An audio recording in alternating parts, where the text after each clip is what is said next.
Okay, it kind of worked out oddly this time around. I'm pairing new adult and sci-fi romance in one wrap-up video.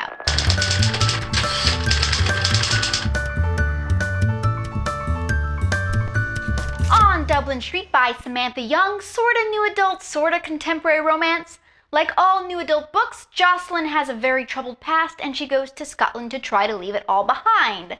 This took me an extra long time to finish, mostly because I had to return it to the library and wait on hold to get it back again, but it was worth the wait. I really like this one. I especially appreciate any book that incorporates the responsible use of a therapist as a very positive thing, which this one did.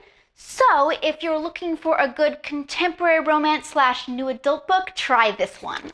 Pierced by Sydney Landon, this is also new adult. I like some books out of Sydney Landon's Danvers series, so when the e-reader IQ account I set up in my How to Save Money on eBooks video told me I could get her new book that just got released for 99 cents for my Kindle, I jumped on it. Yeah, wasn't worth the 99 cents. It's the very typical new adult plot of two people with really effed up pasts finding each other, and I've read enough new adult to see it much better done than this. This book just had some serious plotting problems. Oh well. Beautiful Stranger by Christina Lauren. This is, I guess, new adult / erotica? This is the second book in the Beautiful Bastard series, whereas the first book made me uncomfortable at times, but I ended up liking. This one didn't really fully catch my attention at all. The characters didn't really engage me, and there was even a guy with a British accent in here. Oh well. Born of Fire by Sherilyn Kenyon, the second book in the League sci-fi romance series.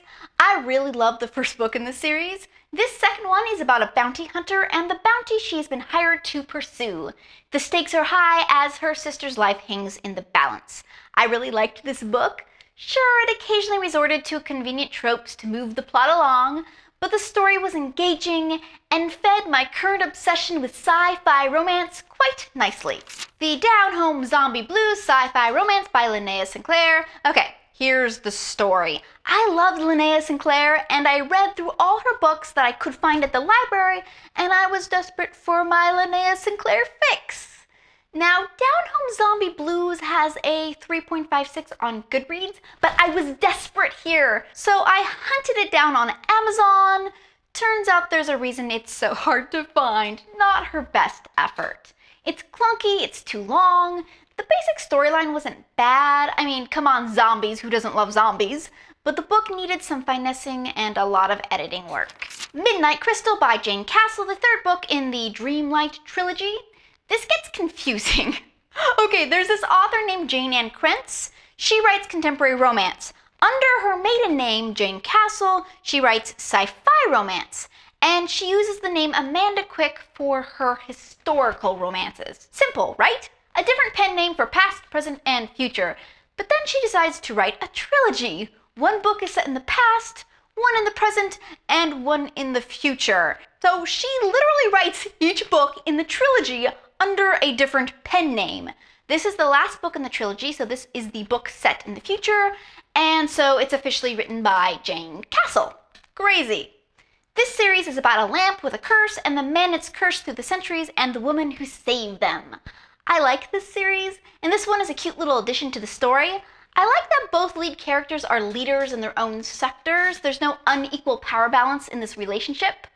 I wouldn't recommend this being the first series of hers that you read, as unless you've read her arcane historical romance series, as well as some of her futuristic sci-fi books set on Harmony, you might get a little confused at the setup, plus some of the strange parts of the locale. If I were you, I'd start at the beginning with the first Arcane Society book, Second Sight by Amanda Quick. Read through that series before you attempt this Dreamlight trilogy.